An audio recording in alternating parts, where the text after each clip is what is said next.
This is Southern Cross News with Jo Palmer. Good evening everyone and welcome to Southern Cross News. A mother has taken to the witness stand today, giving emotional evidence about the moment her daughter was shot in the head. A video interview from the accused shooter was also played to the court, where he admitted his actions were stupid. Joining her mother and uncle at the courthouse today, Phoenix Newitt sat with family as evidence was given. Her mother Sarah was visibly upset as she described the events leading up to her daughter being shot in the head on August 29, 2017.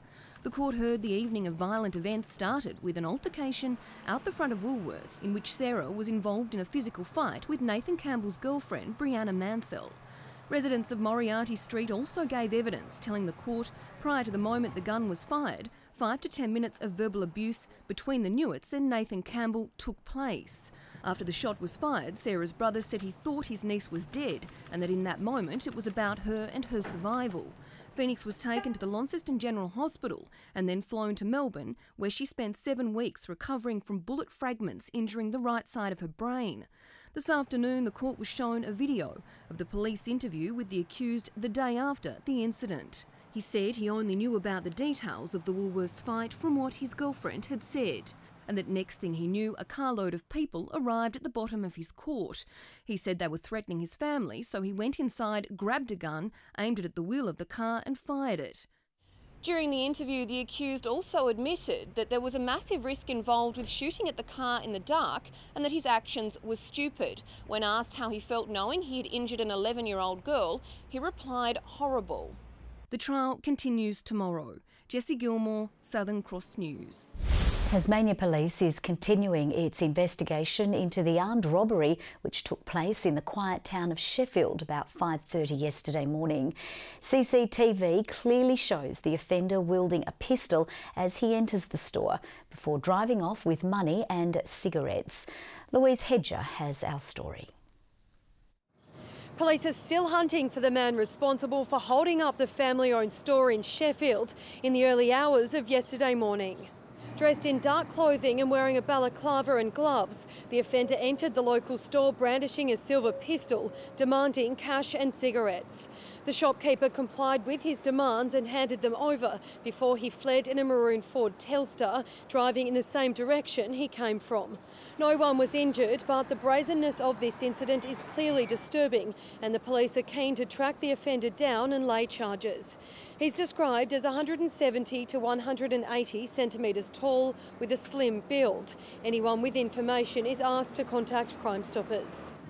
Meanwhile, a 33-year-old man has this afternoon been charged with wounding and numerous other offences following a stabbing at Bunnings in Glenorchy on Friday afternoon. Authorities say the incident was isolated and is believed to be the result of an ongoing feud between the victim and offender. The man from Hobart has been detained in custody to face court. Polling has closed in Tasmania's mass round of council elections and counting is now well underway. For an update on the situation, our reporter Michelle WISBEY joins us live from the tally room in South Hobart. Michelle, good evening. When can we expect to see the first results coming in? Well, Jo, we're expecting to see some early results coming in later this evening, but it could still be some time before we know the full makeup of our councils. Right now, I'm here in the Hobart Tally Room with our Electoral Commissioner, Andrew HAWKEY. Andrew, what's happening here at the moment? We're here in the tally room, as you say, but across 5 different locations around the state, we have people busily counting votes. And Andrew, how many people voted in the election? We almost made it to 59%, which is around 210,000 electors. And when will we see some final results coming in? We hope to see some figures for Mayor and Deputy Mayor around 6:30 and some councillors from about 7:30, but we won't know the final results for a while yet. So, Jo, after a huge number of candidates put their hands up for these elections, it'll still be some time before we know just who will be representing us on council for the next 4 years. Yes, a bit of a wait ahead. Thank you very much for that, Michelle. Tasmania's NBL dream appears to have been shattered, with the Glenorchy City Council rejecting the Southern Huskies' bid to buy the DUNN Entertainment Centre. Our sports reporter Tom Cooper has been following the story for some time and joins us now. Tom, good evening. How did Council react to the bid? Good evening, Joe. Well, in a meeting overnight, Council unanimously agreed that the offer from Hydroplay was well short of what was considered acceptable for such a significant public asset, labelling the offer totally inadequate. After several recent valuations of the deck, it's understood that the company behind the proposed NBL club's bid was well below the lowest of the valuations received. Council is now seeking expressions of interest from any other prospective buyers on the open market. Now, Joe, those behind the Huskies bid were unavailable for comment today, so it's uncertain what their next move is. But the club has already unveiled a mascot. It's even sold more than 1,000 foundation memberships, with the Huskies website stating that the money from memberships purchased will go towards providing an elite experience for Southern Huskies players and staff. So, Joe, I suppose the big question now is where to from here for the Huskies? That is the big question indeed. Thank you very much for that, Tom. We'll see you a little bit later with sport. 2 drivers have had a lucky escape today after crashing on the Arthur Highway. The incident occurred around 1:30 this afternoon near Fawcett. Several ambulances, police and a fire crew attended the crash, but there were no serious injuries. One lane of the road was closed for more than an hour while the scene was cleared. A controversial plan to expand salmon farming in Storm Bay has met with significant backlash today. While Tasmania's 2 salmon giants welcomed the news, environmental groups, residents and fishers are protesting the approval. Off the coast of Bruny Island and the Tasman Peninsula, Tasmania's salmon giants preparing for an expansion in Storm Bay. That's based on a sustainable growth for our salmon industry, and it's based on an independent assessment. But it's a new venture that's already facing backlash from a concerned community. The extra nutrient that's put into the water from the food and from the salmon faeces, in the next 2, 3, 4 years, the rocks will be covered in green slime. It's not to mention the debris. Late yesterday, a plan to expand the Tassal and Huon aquaculture farms was approved by government after an independent review recommended it go ahead. But residents and businesses say their concerns were ignored. To have the announcement and not have heard anything in the interim seems like, was I wasting my time? We predominantly get south or southwesterly swells and currents and flows, and that's exactly where it will be pushed. It'll be pushed further up into the reaches of the Derwent. It'll be pushed up into Storm Bay, Frederick Henry Bay and into Norfolk Bay. The major concerns were about the high level of nutrients, the massive increase in debris and pollution in the area that we know comes from salmon farming. Despite spruiking their transparency, both salmon companies refused to answer our questions on camera today, but in statements welcomed the move, saying environmental sustainability was a top priority. The government also throwing its support behind the industry. We support jobs growth, we support a sustainable industry, and we support an independent review process. That's what's occurred, and there are many more processes to take place for this to come to fruition. Before any expansions go ahead, the companies need to be granted an environmental licence from the Environmental Protection Authority. The expansion's expected to create 180 jobs. Michelle Wisbey, Southern Cross News.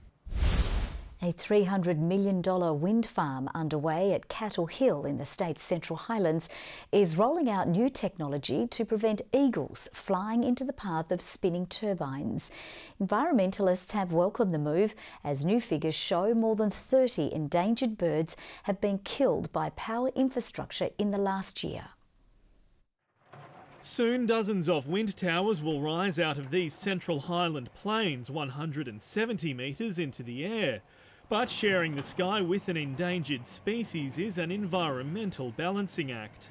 Goldwind is taking the issue seriously in terms of the impacts of the project on wedge-tailed eagles, sea eagles. So it's a genuine effort to mitigate those impacts, and we've looked at it carefully. This is what that effort will look like. 16 monitoring towers will dot the landscape, with cameras able to detect eagles 1,000 metres away, triggering a warning for a close call. We track the bird, and if it looks like it's on a collision course, we can order a specific wind turbine to be shut down temporarily until the bird is clear. The new technology is used at just one wind farm in the US. Tasmania will join other trial sites in Europe. BirdLife Tasmania says too many eagles are still falling prey to the power grid. Over the past year, 31 threatened birds, including 29 wedge-tailed eagles, have been killed on our power line infrastructure, while turbines themselves continue to pose some risks. The birds don't recognise them to be threats, and so what happens, the birds are flying around these things and they're behaving pretty much normally, and then they get struck by a turbine that might be travelling at 200 or 300 kilometres an hour. Construction is already well underway at the site, and the company expects all 48 turbines to be spinning by the end of next year. Once complete, it will be enough to power 63,500 homes. It's just hoped that won't come at the cost of a threatened species. MCCOMISH, Southern Cross News. A new report has found government and health staff executives are appropriately using credit cards and complying strongly with their guidelines.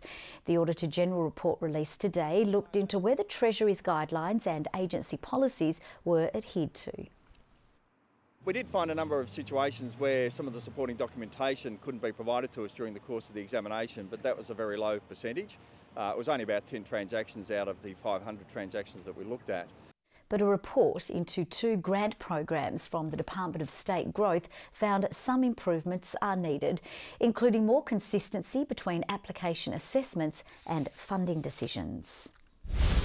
Some members of Tasmania's upper house are calling for the government to do more to protect wombats affected by sarcoptic mange and acknowledge the issue is a crisis which affects the animal across the state.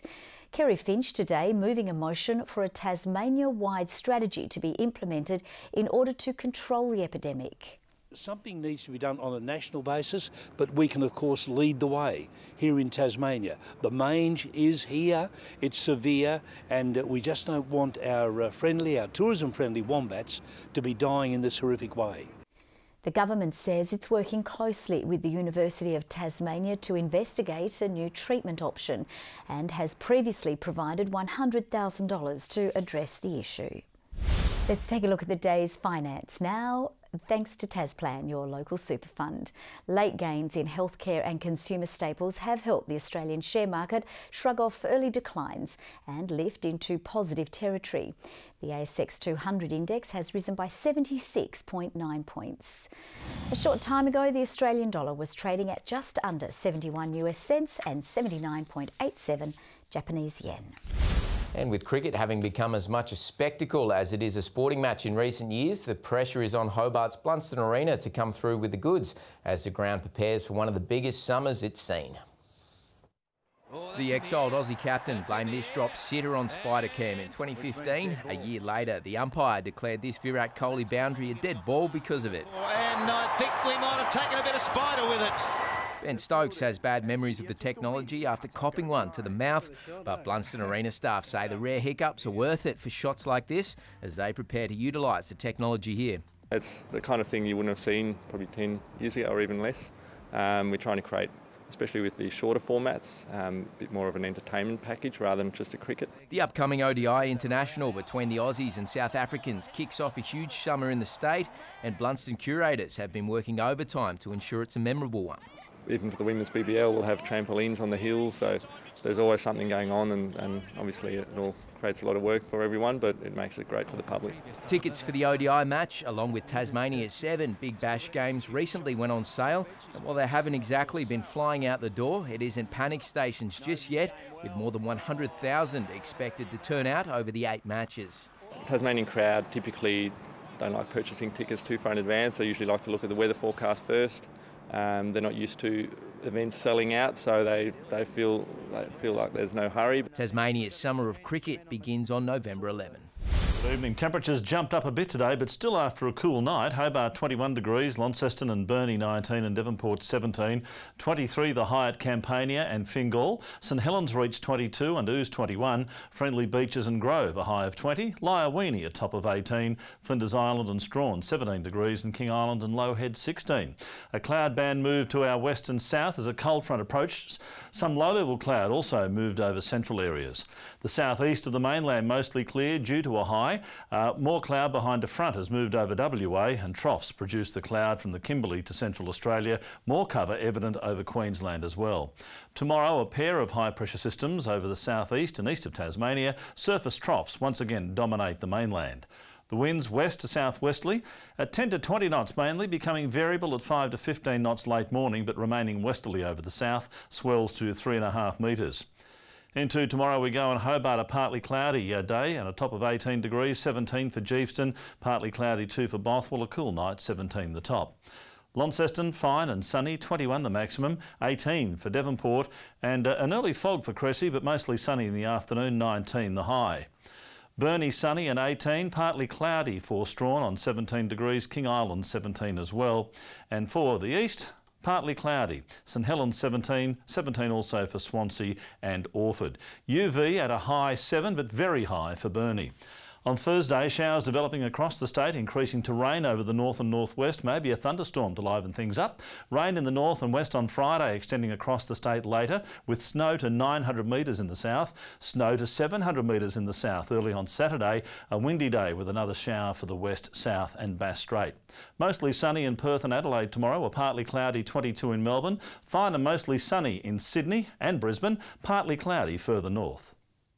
A little cloudy, but 17 degrees in Hobart. OK in Launceston, 17 as well, mostly cloudy in Devonport and 16. Our cool, fine weather continues tomorrow, Joe. Then we'll have some cool, wet weather to follow. OK, bit of a mixed bag. Thanks for that, Murph. Well, that's all from the team for now. Thanks for your company. We'll see you throughout the evening. Bye-bye.